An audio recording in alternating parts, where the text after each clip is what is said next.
Okay, so this is that removal we were trying to pull out earlier. It's fine though, like that's irrelevant. We get a big hit here, and of course, let's just thin our library. Hello, good game. Welcome back, ghouls and goblins. Thank you so much for taking the time to support the channel. Make sure to like the video, it really does help. And if you're looking to partake in our 500,000 gem giveaway and the D&D Complete Rare Play set that I'll be giving away, definitely subscribe to the channel and jump in the Discord. Links for everything can be found in the description below in our Linktree link, or you can easily just give it a Google, Hello Good Game Linktree. It's going to come right up. Today, we'll be playing with Gruul Midrange, trying to abuse Goldspan Dragon and Elder Gargaroth, but only running into Sultai Ultimatum and Dimir Rogue decks. Ouch, that's all I've been able to find in the last 2 days. I actually took yesterday off because I was so frustrated that every single matchup was against them. But, you know, I do have to make content and I can't just beat around the bush forever, so you know, we've got some Sultai Ultimatum and more Dimir Rogue matchups for you guys today. It is just lovely. I want to take a moment to thank each and every one of you who continue to play these two decks, no matter how many other original decks myself and other content creators make. Thank you so much from the truly bottom of my heart. With that being said, let's get into the deck. We're going to break it down, talk about the strategies and synergies, showcase today's wonderful gameplay footage, and wrap up with my final thoughts and deck review. Cheers, like the video if you haven't done so yet, and let's get into it. Alright, you can all smell the desperation within the meta right now, you guys. It is putrid. Gruul Midrange, however, is a 60-card best-of-1 standard deck with 3.5 average mana value, 20 creatures, and 18 non-creatures. We've got a smooth 22 land in deck with, you know, some MDFCs here as well. So the Mammoth will raise that into 26. That's great. We have the Passage to combo on the Mammoth, which, you know, we always are doing to cheat out the Great Henge. We also have Lovestruck Beast to run that similar function. The Henge, its mana cost is reduced equal to the greatest power among creatures we control.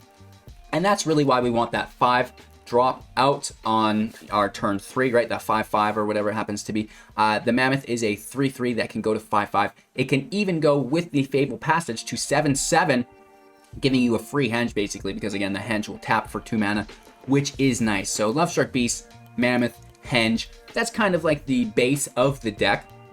And now we're trying to break, you know, some of the most obnoxious creatures in Arena here. We have Elder Gargaroth, 6/6, Vigilance, Trample, Reach. You get to choose one, 3/3 token, gain 3 life, draw a card. That's really cool. And then the Goldspan Dragon, 4/4 with Flying and Haste, and whenever it becomes a target or it attacks, it actually gets to make a treasure, and treasures will now tap for 2 mana. So that's really cool, and you know, they're good cards, right? I had really high hopes, but you know, the meta had something else to say. We do try our best though to mitigate the meta through things like Snakeskin Veil, avoiding that removal. Put a +1/+1 counter on target creature you control. It gains hexproof. We have removal of our own through Ram Through, comboing it with the treasure creation of our dragon, which is nice, or the trample through our Gargaroth, because the excess damage will go through to our opponent, which is nice. And then we're ramping through Emergent Sequence, through Cultivate, and we have the Bonecrusher Stomp for removal and just, you know, field clogging as a 4/3 alongside the Mammoth and the Beast.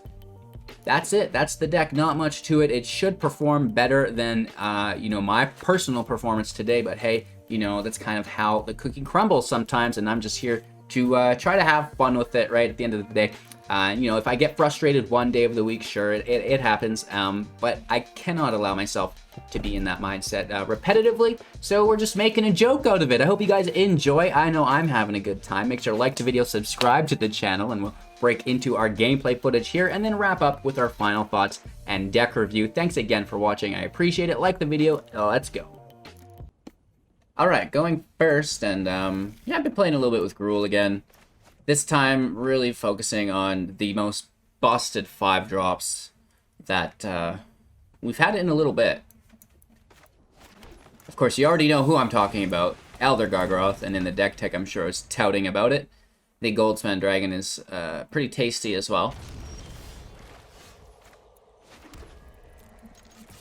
Playing against a Yorion, which is, you know, about my favorite thing to do to start the day off with. Ah! Wolf Willow? No. Counterspell? Could be a good idea. There it is. Test of Talents. I lose only one stomp because it's not labeled, I believe. I don't think they can take Bonecrusher Giant from my deck as a creature. I could be wrong, but I'm pretty sure they don't have access to Stomp, as it's like the adventure side of it. Yeah, absolutely. So that's good news for us, right? We don't mind that at all. Let's hit him with the Cultivate, and then we have, you know, our two Children of Light. They only see Gargaroth, so I think I might Dragon first. Right, and that way the Dragon's generating the mana. Or Gargaroth first. But they probably have Binding of the Old Gods. Nah, I mean, we don't have any protection for it yet. Hit for 5. They could have instant speed removal right here as well. Let's play Gargaroth. They see it, right? They've been planning for it. Here it is. I'm sure there's just like a Heartless Act as soon as it sees play, which is kind of why I don't want to send the dragon in yet. And this way, somehow, if Elder Gargaroth survives, then we can hit for a 10. But I'm pretty sure Binding of the Old Gods just takes it.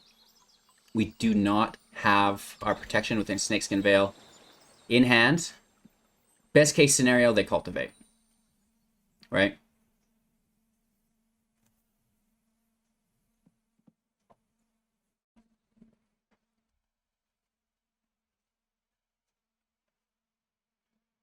They're thinking about it, right? Can they survive? Is it better to ramp? They have just instant speed removal. Be cool if we top decked a Snakeskin. So they're not going to like this. Again, this would be absolutely phenomenal if we had a Snakeskin Veil.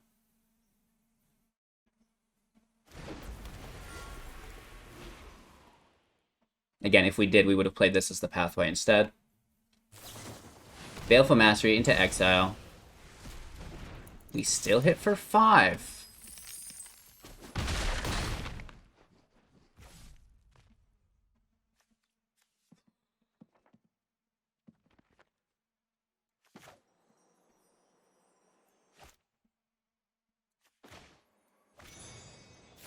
Let's go right in with the Giant.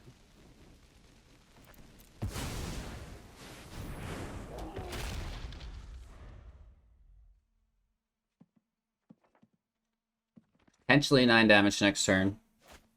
Extinction event. Okay, Dragon survives. Never mind. For some reason I was misinterpreting that as a Shadow's Verdict. They just picked odds and took our Dragon and the Giant together, without having to target the Giant as well. So we're in a bad spot here. They can remove the 1/1 and we have nothing, right? We're top decking Great Henge. But even that Great Henge is prey to Binding of the Old Gods, which is in there somewhere. Oh, and now a Verdict. Back-to-back bangers, baby! Yikes. So this is kind of where things crumble for us. They're on 5, 2 away from the showdown of meat and seeding.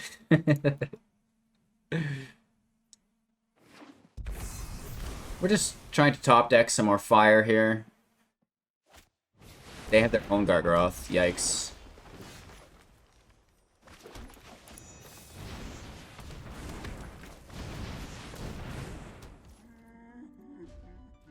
We can defend and ram through for the kill on it.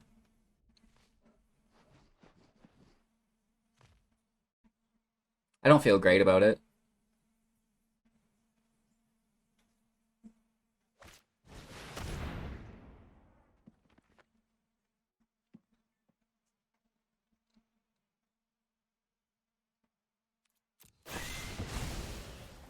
Right, that affects them too.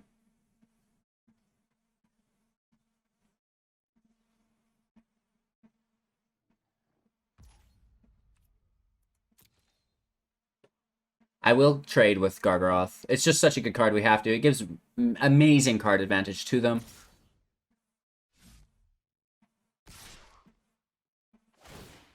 They take a draw here, I assume. Yep. Hopefully it's nothing of relevance.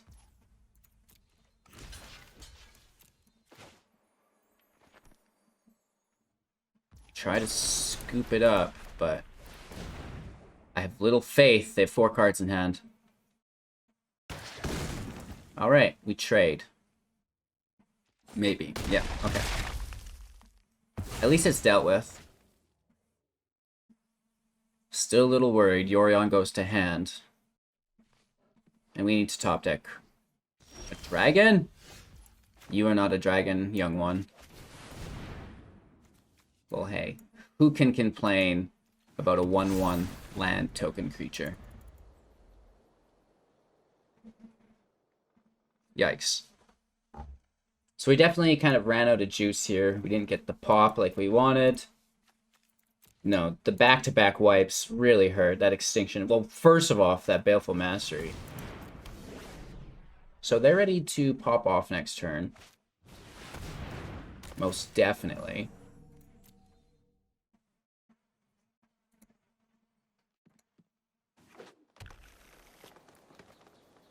This is going to be hard. I mean, there is a world in which it exists. Dragon? Not quite. It is still good, but they could have binding at any point.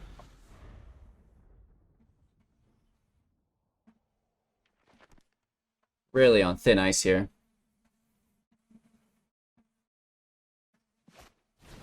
There it is. We love to see it.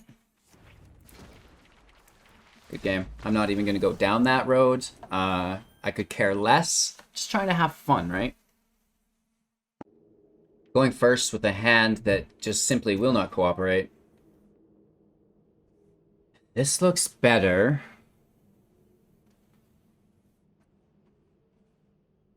Playing against Yorion, they have removal.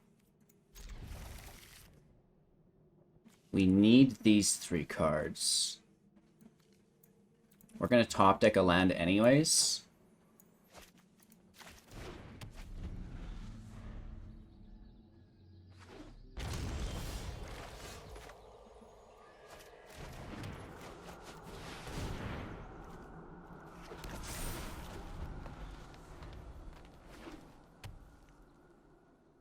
So they have removal on our forest. That's fine. It's not actually really what we wanted, but at a certain point we just have to allow it.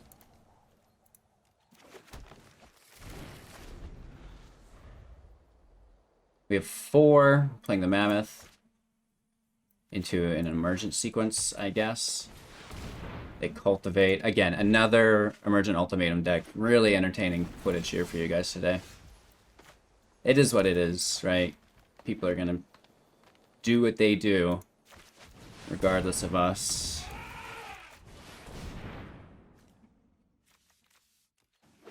Maybe a 3rd red source there would have been good, but we'll do what we can.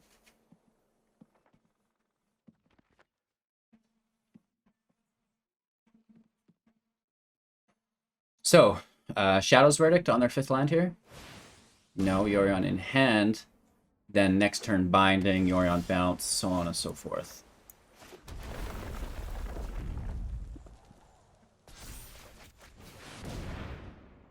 I mean, typically this would be a good play. Oh. Counter. Hit for 7. There's that binding that we talked about. Mammoth is gone. This match is probably over.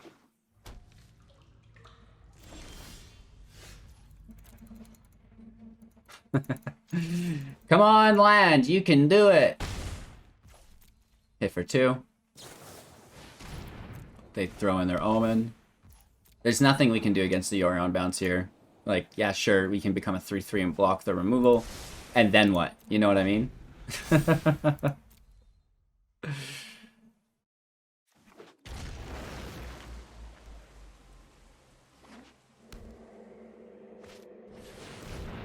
All right. That gets in the way just as good.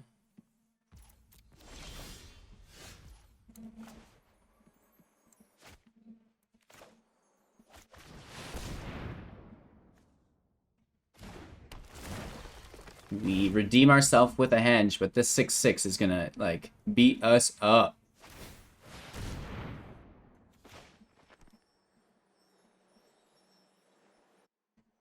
They're just gonna kill it next turn. You know what I mean?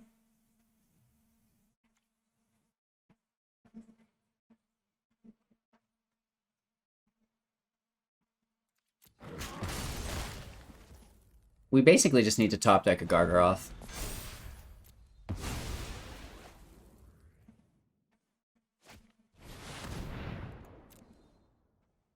Well, there goes the match. I cannot wait for new cards. And more importantly, rotation. This has got to be the dumbest card I've ever seen in my life.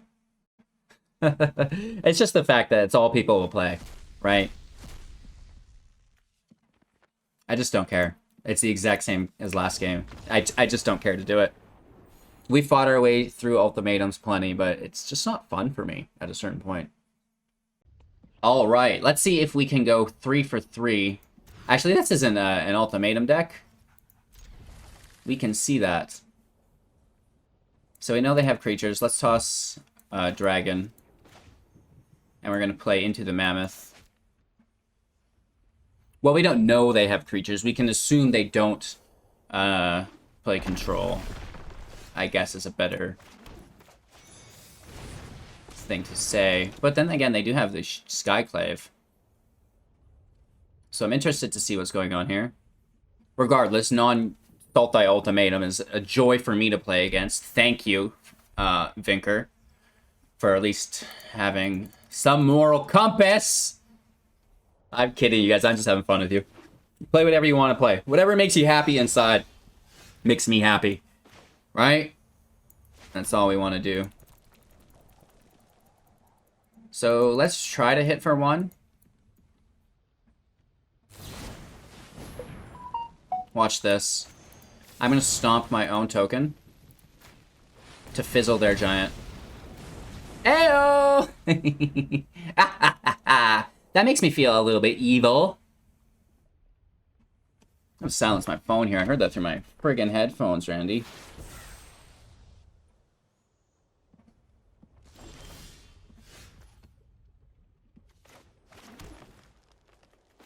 Let's just throw out the 5/5.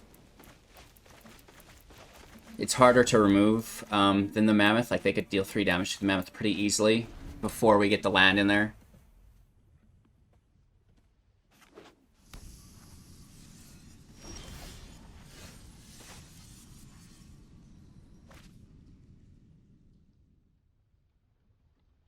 So, we could cultivate and guarantee ourselves a dragon next turn.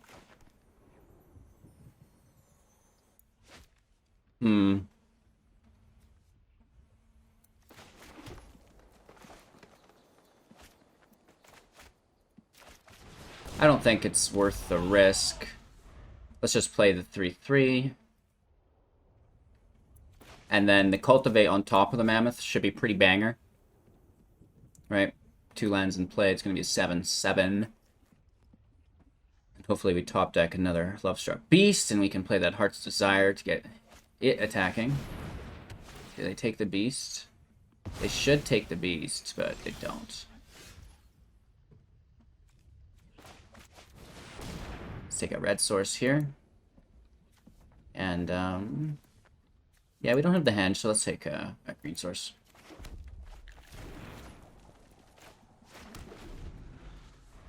They play a creature, we have Ram through, open. We're gonna Gargaroth next turn, maybe? Or maybe we should actually Bonecrusher and try to pull out more of their removal. S'more of their removal. I can go for some s'mores right now.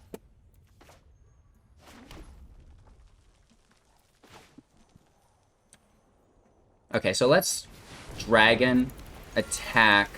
That makes 2 more mana. You can Bonecrusher with it.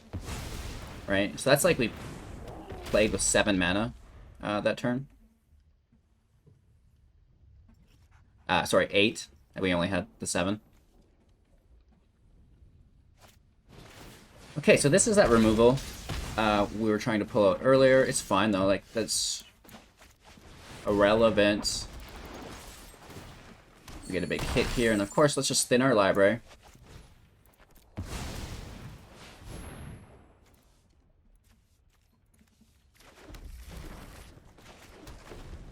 Ram through's active again to remove anything we can actually damage through with Gargaroth.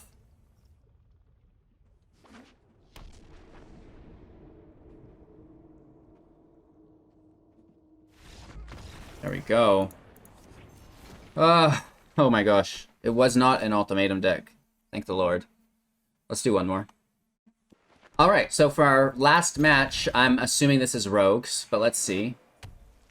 Yup. Ain't a doubt about it.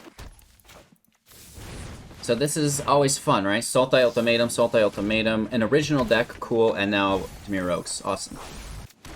The meta is just so diverse late month, I find.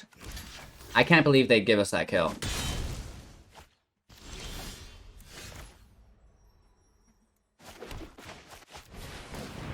Emergent Sequence could get countered, it could also get removed.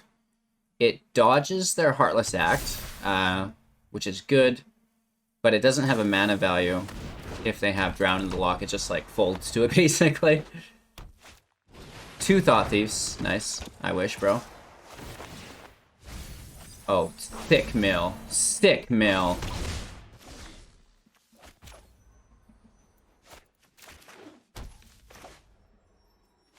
This will allow us to Gargaroth next turn.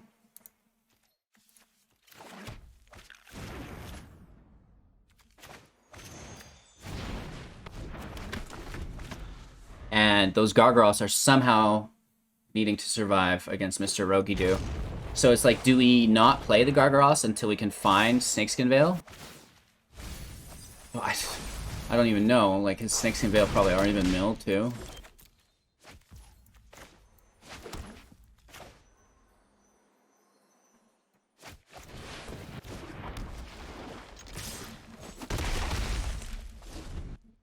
So here comes their removal. Or at the very least, Lurrus and Death Touch in play, right? At least there's no crabs, but the Thought Thieves are still ultra annoying. We have 3 Ram Throughs. We have 3 Stomps. We have 3 Veils.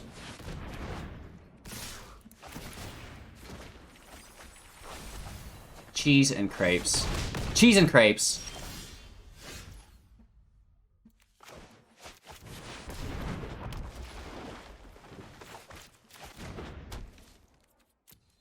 We can try to defend against it again.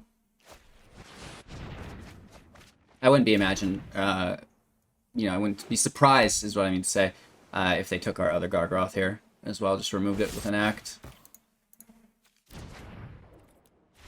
Good game.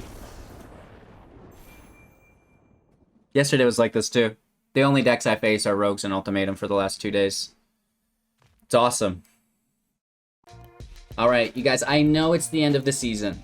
I know it's the end of the season. But they abolished the competitive side of Magic. There's no there's no prizes anymore, you guys. You don't have to be so competitive. Just have fun. I guess, you know, it is good. It's a nice pat on the back. I finished within the top 1,500 for a single month. You know, maybe some of you guys like to get there every month. I don't know. It's just... personally, not worth it to me as a content creator to play the same deck every day. It would get repetitive and stale and no one would watch it. So I make the new decks, the original decks. I try new ideas instead of just grinding out the same old decks from so many months ago. It is what it is. To each their own, and I try my best to keep things fresh and allow you guys different perspectives so you can mix it up as well, so you don't get caught just playing those same old decks again. I hope I didn't complain too much in today's grueling, quite literally, matchups. And, you know, have a magical day. I hope you guys enjoyed, you know, what little of the deck was showcased. And we'll see you soon in the next.